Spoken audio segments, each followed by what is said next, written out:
Okay, so the thread pool pattern is the most used design pattern in the industry, and precisely for the reason that it aims to achieve the maximum efficiency of the system.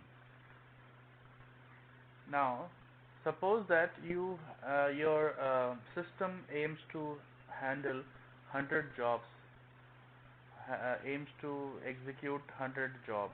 Let's say uh, it wants to convert the MP4 files to QuickTime files, or sorry, MP4 files to MPEG files. Now, this conversion, this encoding, decoding can be done in a sequential fashion. Let's suppose you have 100 such files to be converted. Then this conversion can be done in sequential fashion, or it can be done in parallel fashion. So if you employ just one thread to do this job, then the 100th file, 100th job will have to wait for hell lot of time before it completes. Whereas if you employ, let's suppose, some 5 threads, then 20 jobs can be shared with each thread, and likewise the response time can be reduced.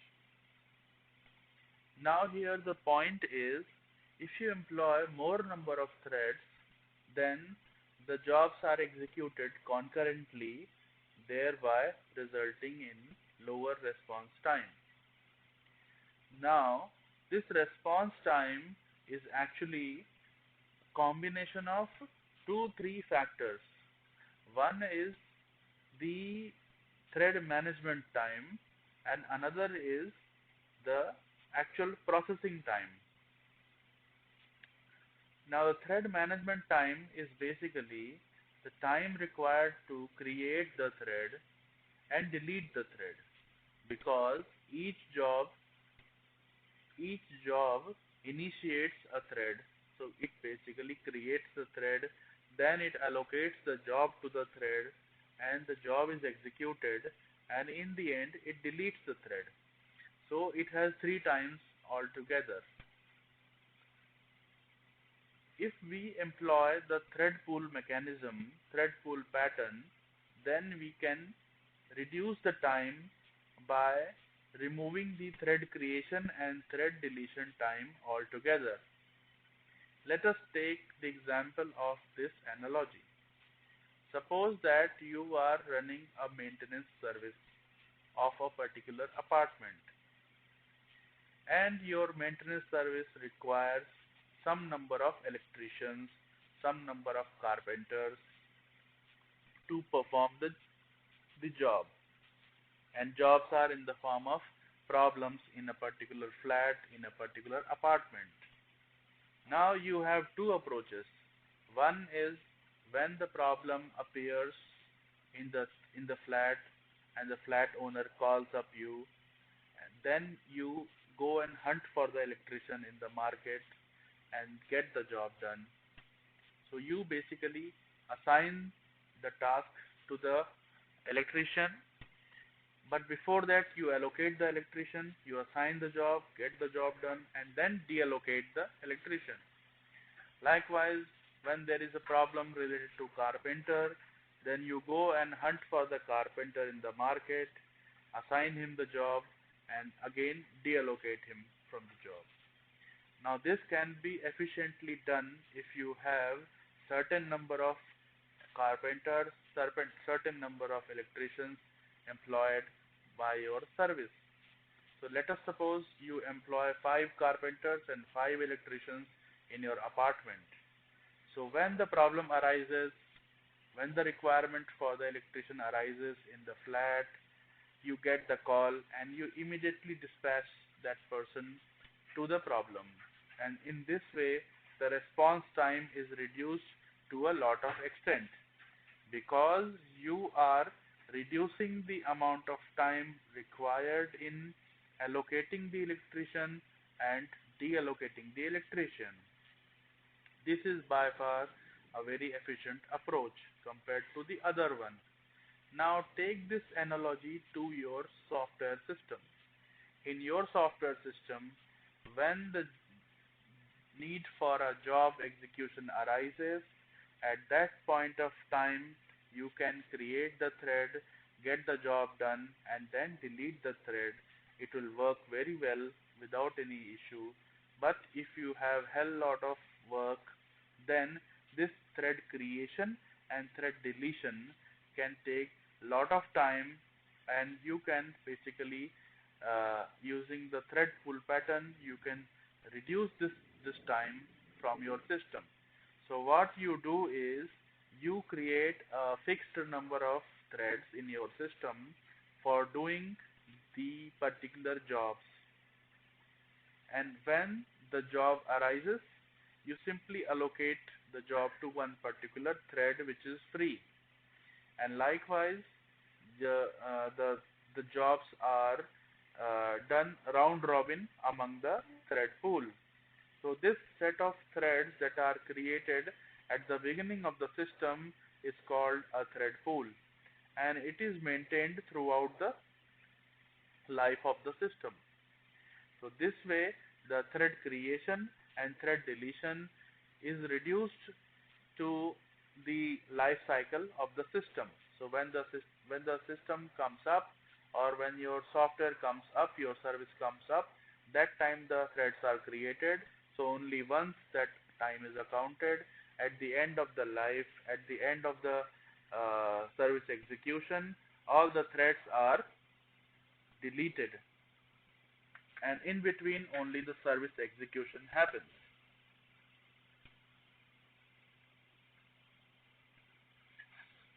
So typically this is how the thread pool pattern works.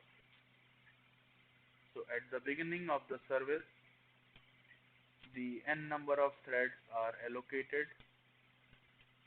So let's suppose the thread pool size is 10, and 10 threads comes alive in the beginning of the at the service start. Now along with this thread pool of 10 threads, two queues are maintained. These queues are meant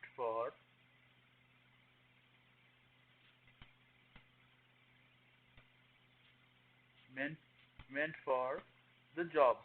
So this is a job queue. So when your system wants to execute a particular job, it puts that particular job in the queue, and the thread pool takes the job from the top of the job queue and assigns it to one of the free threads. And after the job has been executed, the response, the final result of the job is put in another queue, which is called the result queue.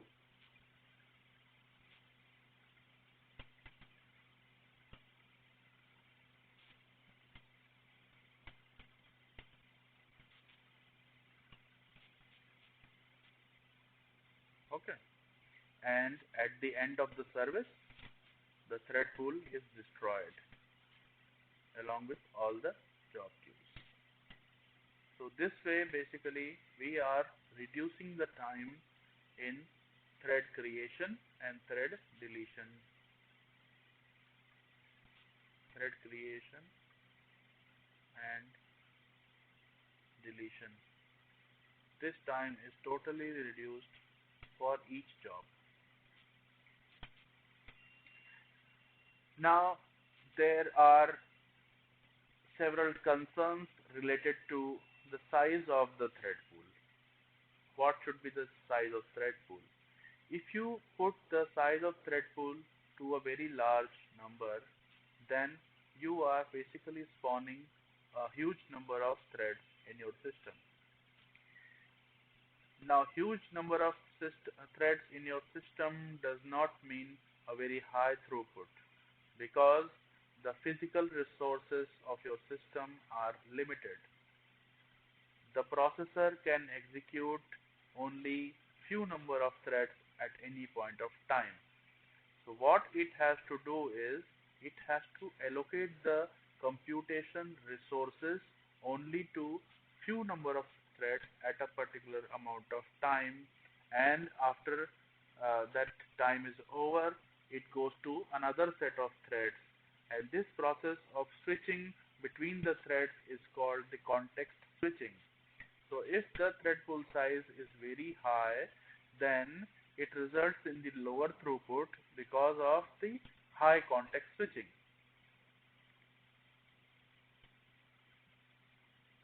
Context switching is the problem that occurs when you have large number of threads in the system. Likewise, when your thread pool size is very small, then it results into a very high response time because you have only two threads taking care of jobs. So you can take the example of the maintenance service that I just now described.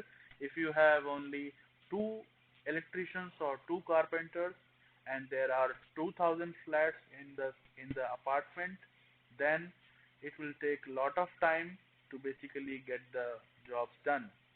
So we have to have an optimum size of queue, optimum size of the thread pool to make use of the system very efficiently. All the programming languages provide lot of libraries for the thread pool management. So if the pool size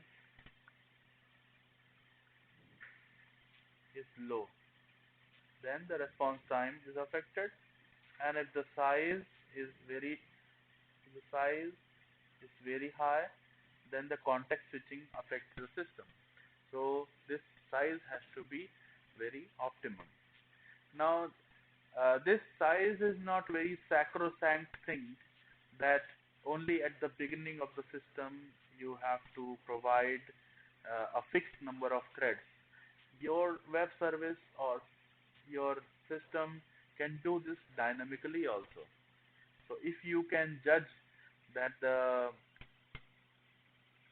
job size is going to be huge during some time, then you can dynamically allocate thread